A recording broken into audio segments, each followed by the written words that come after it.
नेपाल में भी आपने देखा होगा कितना मैसिव अर्थक्वेक आया है, जिसके चक्कर में अराउंड 90 लोगों की डेथ हो गई। इंडिया में भी उसके इम्पैक्ट्स देखने को मिले हैं। एंड आज की वीडियो में हम ये डिस्कस करेंगे कि कैसे अर्थक्वेक्स के इम्पैक्ट हो सकते हैं स्टॉक मार्केट पे। सबसे पहला पॉइंट है इनिशियल पैनिक एंड वॉलेटिलिटी। जब भी कोई मेजर इम्पैक्ट या मेजर अर्थक्वेक आता है तो उससे एक पैनिक क्रिएट हो जाता है एंड वो पैनिक दिखता है सीधा स्टॉक मार्केट में। लोग डर जाते हैं कि अब पता नहीं क्या होगा, एकदम से स्टॉक के प्राइसेस गिरेंगे, पता नहीं क्या होगा, जिसके चक्कर में वो सेल करने लग जाते हैं, जिससे ओवरऑल मार्केट के अंदर वॉलेटिलिटी काफ़ी बढ़ जाती है। तो ये initial panic directly stock market में रिफ्लेक्ट होता है। एंड ऐसी सिचुएशंस के अंदर एज एन इन्वेस्टर मैं आपको यही सजेस्ट करूंगा कि यू शुड होल्ड ऑन। एकदम से ऐसे घबराना नहीं चाहिए आपको, क्योंकि जो भी आपने इन्वेस्टमेंट्स करी हुई है वो आपने एक लॉन्ग टर्म के लिए सोच के करी हुई है। अब उस लॉन्ग टर्म के अंदर कुछ भी हो सकता है, कभी चीज़ें ऊपर जाएंगी, कभी चीज़ें नीचे जाएंगी, बट एक अर्थक्वेक से चाहे वो बहुत बड़ा हो, उसका इतना इम्पैक्ट लॉन्ग टर्म में नहीं आएगा। अगर आपने मान लो किसी ब्लू चिप स्टॉक के अंदर इन्वेस्ट कर रखा है तो वो दे विल गेन बैक। तो आपको थोड़ा सा ट्रस्ट होना चाहिए अपनी इन्वेस्टमेंट्स पे।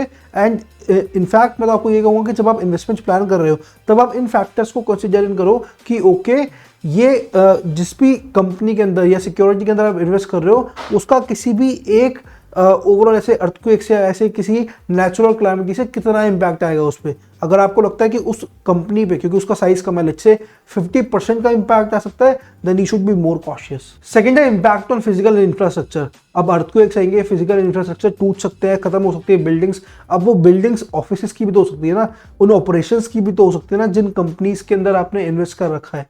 तो अगर ऐसी बिल्डिंग्स टूटती हैं या खत्म होती है, डिस्ट्रक्शन होता है, तो ऑब्वियसली उनके ऑपरेशंस पे हॉल्ट आएगा। ऑपरेशंस पे हॉल्ट आएगा तो काम नहीं होगा, काम नहीं होगा तो रेवेन्यू जनरेट नहीं होगा, रेवेन्यू जनरेट नहीं होगा तो अल्टीमेटली प्रॉफिट नहीं आएगा। आपके लिए नेगेटिव न्यूज़ है। अब मैं बात कर रहा हूँ सिर्फ specific to your investment in the share market. May be आपको लगे कि यार मैं एक नेचुरल कैलामिटी के लिए किस तरीके से बात कर रहा हूँ, सिर्फ प्रॉफिट लॉस की बात कर रहा हूँ, बट जिस चैनल के थ्रू मेरा मकसद है आपको एक क्लियर पिक्चर मिले कि okay how the things would be in certain scenarios. अब थर्ड है इम्पैक्ट ऑन की इंडस्ट्रीज। अर्थक्वेक जब आते हैं तो कुछ की इंडस्ट्रीज होती है जिन पे बहुत ज्यादा इम्पैक्ट होता है, जिसमें से मेन हो गए रियल एस्टेट, इंश्योरेंस। ये वो कंपनीज हैं जिनके स्टॉक प्राइसेस बहुत ज्यादा गिरते हैं ऐसी नेचुरल कैलामिटीज के दौरान, क्योंकि अब रियल एस्टेट बहुत ज्यादा बिगड़ रहा है तो उन कंपनीज को लॉस होने के चांसेस है। इंश्योरेंस क्लेम्स बहुत ज्यादा देने पड़ते हैं तो इंश्योरेंस कंपनीज को बहुत ज्यादा लॉसेस देखने को मिलते हैं।